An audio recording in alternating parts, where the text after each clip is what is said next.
కొంతమందికి డబ్బు కట్టలేకపోవచ్చు. కట్టని వాళ్ళకి కొంత సహాయం చేసాం. అంతా సహాయం చేయలేము. బ్యాంకుల్లో డబ్బు కట్టాలి.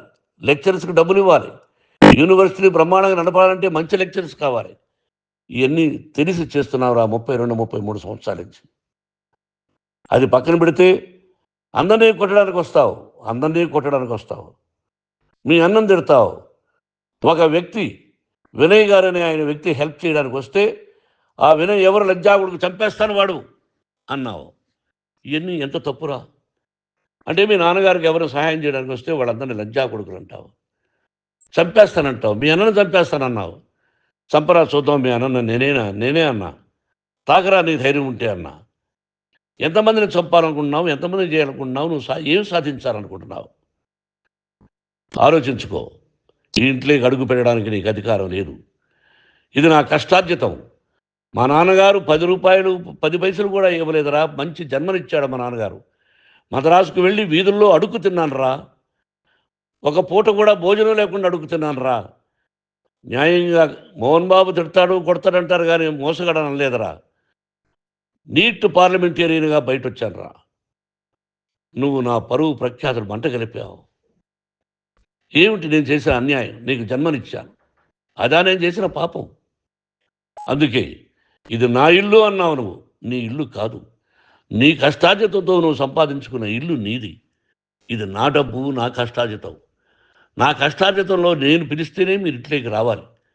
అటువంటిది పోగొట్టుకున్నావు నువ్వు. ఆస్తులు అంటావా? ముగ్గురికి సమానంగా రాయాలా లేదా అది నా ఇష్టం. ఆస్తులు ఇస్తానా, లేకపోతే గంగపాలు చేస్తానా, లేకపోతే ఎవరికైనా దానధర్మాలు చేస్తానా, అది నాకు సంబంధించిందిరా. నా కష్టార్జితం రా.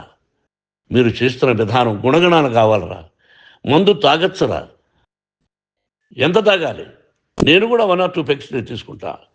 ఇది తప్పు కాదు, జనానికి తెలియాలి. నా డబ్బు ఇది. ఏ తాగి ఎవరిని కొట్లా. తాగి నేను తింటున్నా. అది ప్రజలకు అక్కర్లా. నేను తప్పు చేస్తేనే ప్రజలకు కావాలా. ఇవన్నీ ఉన్నాయిరా.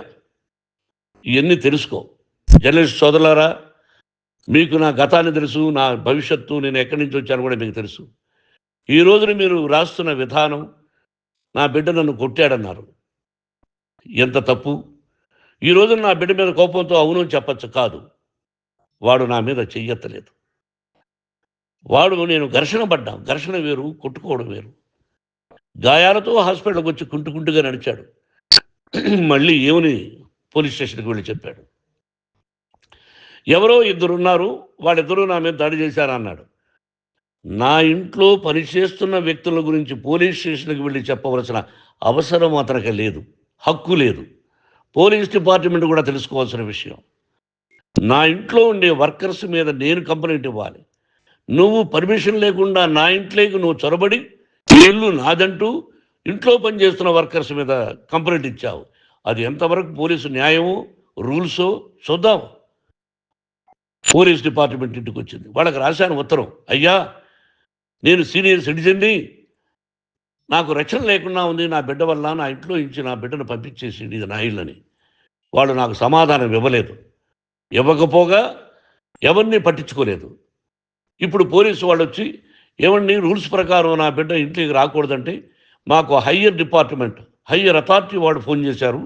మీరు ఎవరిని స్టాప్ చేయొద్దండి, బయట నుంచి ఎవరైనా వస్తే వాళ్ళని స్టాప్ చేయండి అన్నారు.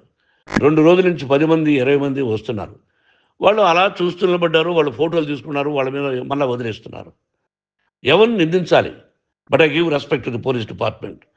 వాళ్ళకి ఏ అధికారి ఫోన్ చేశాడో, ఆ అధికారికి ఏ పొలిటీషియన్ చేశాడో అది వాళ్ళకే వదిలేస్తున్నా.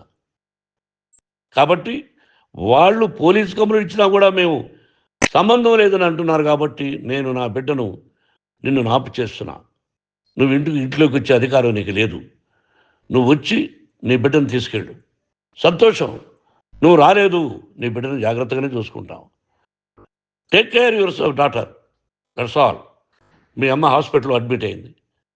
రేపో ఎల్లుండో మీ అమ్మను పిలిపించి బాగైన తర్వాత ఇదిగో నువ్వు నీ కొడుకు బిడ్డను తీసుకెళ్ళి వాడికి అప్పచెప్పని చెప్తాను పోలీసు వాళ్ళ ఆధ్వర్యంలో. ఇది 100% జర్నలిస్ట్ సోదరులారా, పులి స్టాప్ పెట్టండి. మీకు కుటుంబాలు ఉన్నాయి. మీ యజమానులకు కుటుంబాలున్నాయి. మీ కుటుంబాల విషయాలు, మీ యజమానుల కుటుంబాల విషయాలు మేమెవరు జోక్యం కలుగ చేసుకోలా. మేము నటీనటులం. మాది తప్పుంటే నటుడుగా నన్ను ఫెయిల్యూర్ అని రాయండి. నా నటన బాగాలేకపోతే రాయండి. బట్ ఇంటి లోపల సందులో నుంచి చూస్తూ తప్పు చేస్తున్నామని ఉన్నది లేనిది, లేనిది ఉన్నట్టు రాయకండి. మీకు నా హృదయపూర్వక నమస్కారాలు. ఇన్ని రోజులు హృదయపూర్వకంగా ఎంకరేజ్మెంట్ చేశారు. ఆ ఎంకరేజ్మెంట్‌కు నమస్కారం చేసుకుంటూ I love you all. I love you police department. మీరు న్యాయంగా, ధర్మంగా నడుచుకోండి. ఎవరికి తొత్తుల్లాగా ఉండొద్దండి అని మనవి చేసుకుంటూ నేను సెలవు తీసుకుంటాను. Thank you very much for all the journalist. ఇక్కడ ఫుల్ స్టాప్ పెట్టండి.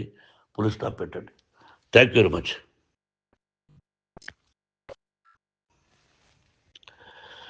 మనోజ్,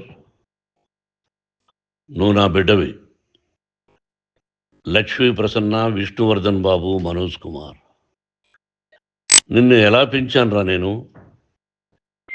అందరికంటే నిన్నే గారాబంగా పెంచానురా. నీకే ఎక్కువ ఖర్చు పెట్టి చదివించాలని ప్రయత్నం చేశానురా. నువ్వు ఏది అడిగినా నేను నీకు ఇచ్చానురా. కానీ ఈ రోజున నువ్వు చేస్తున్న పని బిడ్డల గుండెల మీద తంతారంటారే, అలా తన్నేవరా. మనసు ఆవేదనతో కింగిపోతుందిరా. నేను మీ అమ్మ ఏడ్చుకుంటున్నావురా.